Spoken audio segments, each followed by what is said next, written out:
What's up, guys? We are back with vlog number 5. Very interesting scenarios this week. We talk a little bit more about the coast. I'm really hot. I might be as hot as on this new neighborhood as I was on villas back in March. Super interesting up on the Anna Maria Island Sound. We talk investment, we talk buying townhomes and single families in a certain order, and much, much more. Hope you enjoy this one, and let's get started. What's up, guys? Just got out of a meeting. Had some really interesting scenarios going this week. I think it's Tuesday. This will come out Friday. But the scenario for these folks were relocation from the Midwest, so used to having a little bit more land. $1.5 million relocation buyer. It's going to be their homestead. We're looking at kind of that like typical 29 to 3,300 square foot range. But the interesting part was like maybe interested in doing something a little different, right? So it's kind of the full suburban conversation of what that criteria would be a really nice fit for in Lakewood Ranch, or, you know, and then you could do Parish or Sarasota city limits, versus like maybe trying something different than you're used to, right? So this would be coastal Bradenton, or like trying to get real close to the river in Parish. So what we did with them was, it ended up really interesting. So we did lower Lakewood Ranch. So, you know, for 1.5 million, it puts the Isles in a really nice play, because the Isles is expensive, and gonna cross the street here, get hit by a car. The Isles is expensive, like base price wise. They include a little bit more, but it's like 800K for like even 2,500 square feet. So even 1.2, 1.3 is a little dicey with the pool, but it puts it really nice in play for 1.5. And then you got Waterside Phase 2 with shore view and homes by town, probably not the custom guys. And then move up and do Esplanade Azario, which the Palazzo is a clean 1-1 all day long, but you could even do the Beacon. So the Beacon was kind of high on the list. And then what we did from there was, if you've not, I don't talk about Medallion homes a lot, but Medallion's a builder and they have several communities amongst town. And the way those communities are located, they flank really nice. So like if you wanted to tour an area and get a really good perspective, they have, so let's say what we did because of the boating kind of maybe a need for water. We did Aqua, which is right by Bolletary and Anna Maria Island on the western coast. And then we did Hunter's Point, which I'm going to come back to here, which is a new kind of small development that's on the water. And then you could shoot all the way from there to Parish, and they have another community in Parish called something, I'll have to remember, way cheaper than Lakewood Ranch. And then they have Hampton Lakes, which is interesting. That's like 3 to 5 acre plots way out east in Sarasota, and then there's Waverly in South Sarasota. But if you drive all those then, and you like the floor plans, then you kind of get the feel of all the towns. You can see where it gets cheaper and more expensive, what you want to sacrifice. But what they ended up doing was, love Medallion, but all of the stuff was so far east that Hunter's Point became an absolute gem. If you have not heard of this place, I might be as high on this as I was on villas in March. So 1.1 million.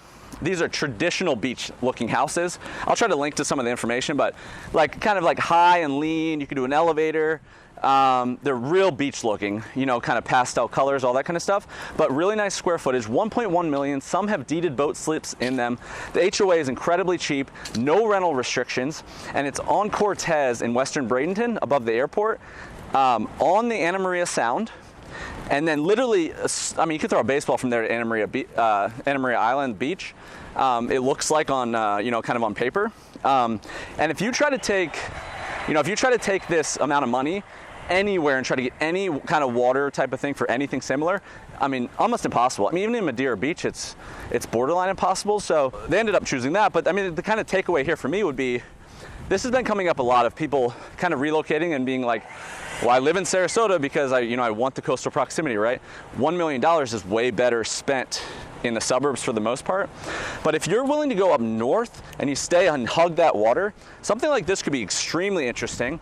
And then it doesn't lock you in for life because, one, equity-wise, I mean, you can't go anywhere lower for anywhere near that amount of money, so I don't know how you don't make $1 trillion on that. But no rental restrictions is incredibly rare in Sarasota, Manatee County. So I don't know how you don't rent that out for the whole season, break even. There's a lot of plays there. But that was our scenario 1, and let's hop to the next one. Hey guys, quick interruption. Just wanted to say thank you for watching. Please reach out if you need anything, and let's get back to the video. What's up, guys? We are mid-vlog at the moment. This is a beautiful part of downtown. It is Palm Avenue walking towards the water. Buddy Brew Coffee, if you've ever been to Tampa, there's a location right here. And then what I wanted to show you was over here, if we can see it, if you're staying in Sarasota, especially if you're visiting us, right in front of our office is a hotel called Relocation, which has a restaurant, and they have a rooftop bar. There's only 2 rooftop bars in the area. One's at the Westin and one's here. But lovely hotel and kind of more like eclectic upscale Miami feel to it. So definitely worth checking out if you're in town. All right, let's get into another scenario. So toured a customer over a couple days, and this one has a couple interesting elements that are a little different. So one, the relocation was from Naples to Sarasota. You don't see a ton. Most people would view those as very similar, just different stylistically. I think I even underestimated that how much more expensive Naples is on average. So just for reference, sold a house that's very equivalent, if you're familiar with Taylor Morrison and the Lincoln model. It goes on a 76 or 90 foot lot. It's basically a $1 to $1.3 million build if you just decked it out in Lakewood Ranch. So they built a couple years ago, all in, bought at $750, upgraded all in at $1 million. Sold for a clean $2 million in 6 days. So then say like, oh my gosh, this is a good chance. So one, we can kind of change the vibe. They kind of like the Sarasota art culture a little better than they like the kind of the Naples vibe. So wanted to mix it up. But number 2 is like, gosh, we could come here buy 1.2 million, after commissions and all that, clear, 700K. So it's a good opportunity to keep that equity and be kind of smart with it, invest with it. So, but you got $2 million to play with, right? So, we took that all over Lakewood Ranch and said like, doing the same thing in Sarasota would be much cheaper, right? So you could just do the Palazzo, 1.1 million, even if it cost you $300,000 for the lot, still do it at 1.1 to 1.2 million. The Isles is another one mentioned in the past that would be a good option, but kind of get the spiel there, right? We also they had watched a lot of the videos when I was talking about I've been talking about villas for a long time, right? I love kind of the townhome play and stuff you could grab and repurpose or whatever. So I've been talking about that a lot, and they were asking about it. So I told them, but they weren't. So this would be the difference, right?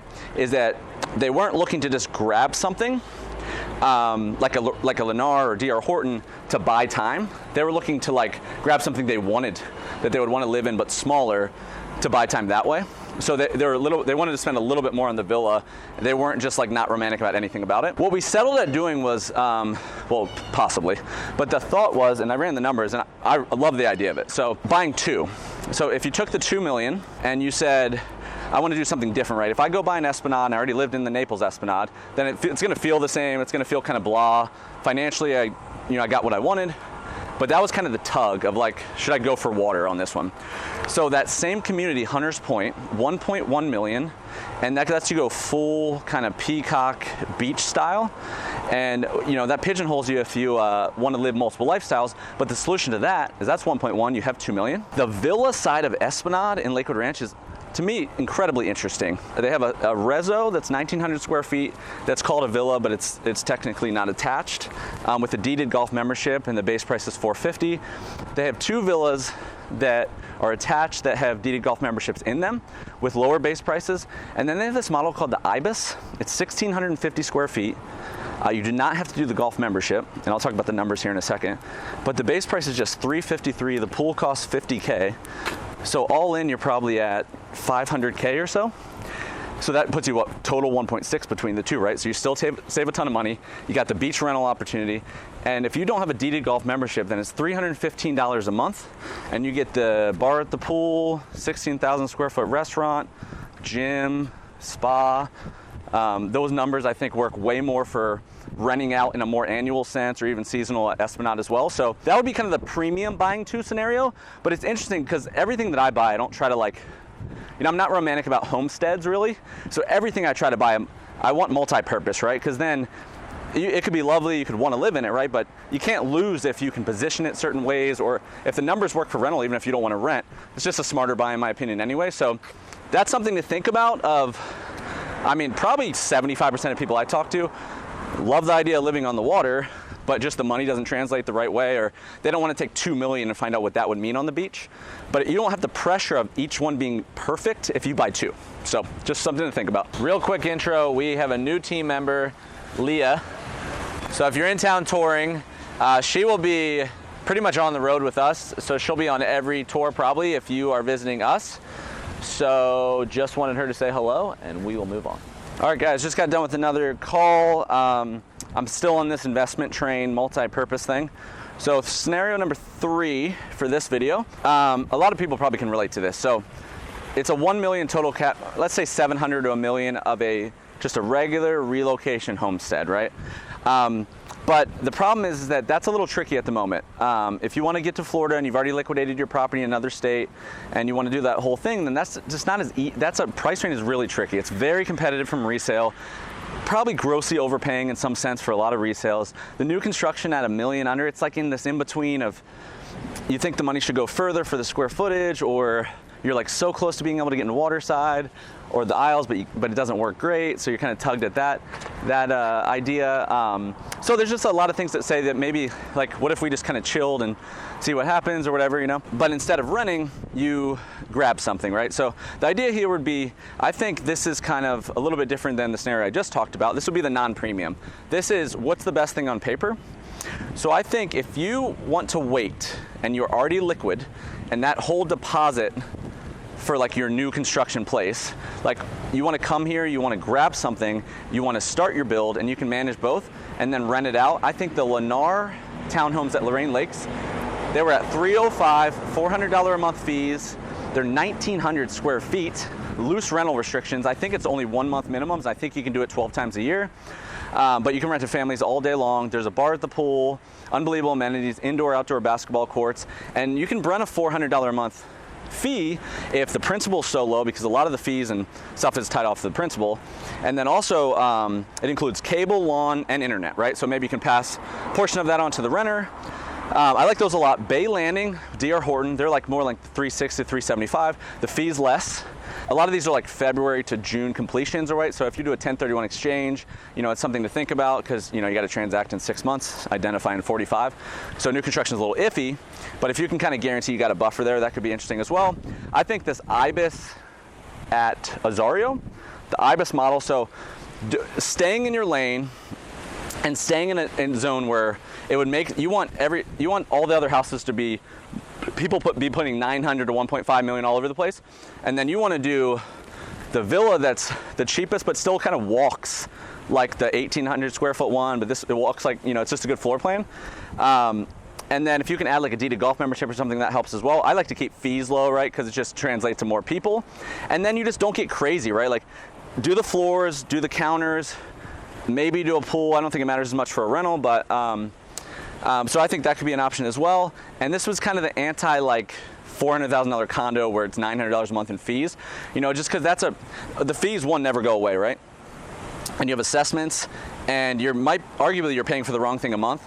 And at a certain point, how much can you pass on to a renter? And it's a high stakes game, right? Because when the market's amazing and you have all the demand, but there's gonna be I want to be like, mine's clean on paper no matter what the market is, right? So these three opportunities I think could be very interesting, as well as the townhomes at Palmero and the new townhomes at Sky Ranch, I think could be interesting as well. And then Neil's Villas in Windward, the last one I think sold at like $470. So I'm a little less hot on that, right? Because you start to get to $500,000, like I don't know what you're gonna rent those things for, but those would be 4 to 5 scenarios I would look at. If you find yourself with some disposable income, some significant disposable income, and you like Sarasota's theater district, so this is the Beso, the Ritz, the Quay, the Water. This is interior on the other side of 41. But the Beacon, 6 total units. Each one is their own entire floor. Each one has a private pool, parking down here, penthouse up top. Very interesting option if you are looking to grab a piece of Sarasota real estate. All right, one more idea before I take off here. Sorry, I know this one was a little rambly. I just have a lot I wanted to get across. So I hope I was articulate enough where it added you guys value and wasn't annoying. But the last one is, we're getting towards the end of the year here. We're in September. Most people are thinking kind of Q1 next year versus Q4 already, especially with a lot of the release timing. So I want to talk about kind of the lower Lakewood Ranch. So below State Road 70. How I think this is going to materialize, as this is just a very popular district, I think this is going to materialize for the end of the year, is, let's talk Waterside first. So Waterside has two sides. They have Shoreview and they have Lake House Cove. They're two different main developers, but 4 total builders. So Shoreview side is an amazing piece of land. That's the Pulte property. The last water lot I think they sold in there was $500K. So if you put the Pinnacle on a water lot at $500K, you're probably minimum 1.3 to 1.5, just because the base price is in the 6s if you add a pool. How you doing? So I would, interior lots at Shoreview I still think could be around 100. So that could be reasonable as a way to get that piece of land on phase 2. And their phase 2 should be releasing in the lower section, still on the big body of water, in the late fall. Lake House Cove side, 3 builders, right? You have Homes by Town, which is the main developer. They own the majority of the land. They're kind of like, crazy here. They're kind of like Toll Brothers. Their release, I was kind of beating them up for information yesterday. Their release, I think they could pre-sell in December. It's possible it's January. They're keeping it tight to the vest, but you can engage on wait list now. You can't wait for a specific lot, but I think it's smart to kind of start aging that because they're not going to go to a bid they never have. The other 2, Arthur Ruttenberg and Lee Weatherington, will hop back in the game. I think Arthur Ruttenberg possibly will have opportunity before Homes by Town does. They were talking October 1st. If you're looking like the nicest view you can get, and you're like probably a 2 millionaire, maybe 1.7, and if you're like, the Lake Club's getting a little dicey at that range if you don't like stock development. If you're that guy, Arthur Ruttenberg could be a fantastic choice. If that 2 million turns into 1.6, or Lee Weatherington could be an interesting option, but that all is going to happen earliest October, I think the latest in January. So it's something to really think about there. The Isles is still walking in free and clear. I was in Toll Brothers yesterday. If you like that kind of build, it's right next to the Lake Club. You can use all the Waterside's amenities, all of downtown Lakewood. Waterside's public amenities, all of downtown Lakewood Ranch, and it lets you where custom is not going to be a 1.5 million conversation, I don't think, across the board in Lakewood Ranch. So if you're the 1.3 to 1.5 and you don't want to go out to Taylor Morrison, this could solve that problem potentially. And I was in there yesterday, open selling. They just got more construction managers. They're still selling openly, still committing to 10 to 12 month builds. And their water lots were 105, and they put 2,400 square feet on up to 72-foot wide lots, which is super wide for that. And then they go up to 85 foot, which is right in the game with a lot of the custom guys, 85 by 150. So I know it's been kind of like anticlimactic amenity-wise for a lot of people, but as these prices creep, it's becoming a better value in my opinion. And then I wouldn't completely discount Country Club East on resale, or living in the Isles and paying into the Country Club for social membership. So that solves a lot of like Esplanade's awesome, but it's 45 minutes from town. Solves a lot of those issues if you can kind of piece together an ad hoc version of that.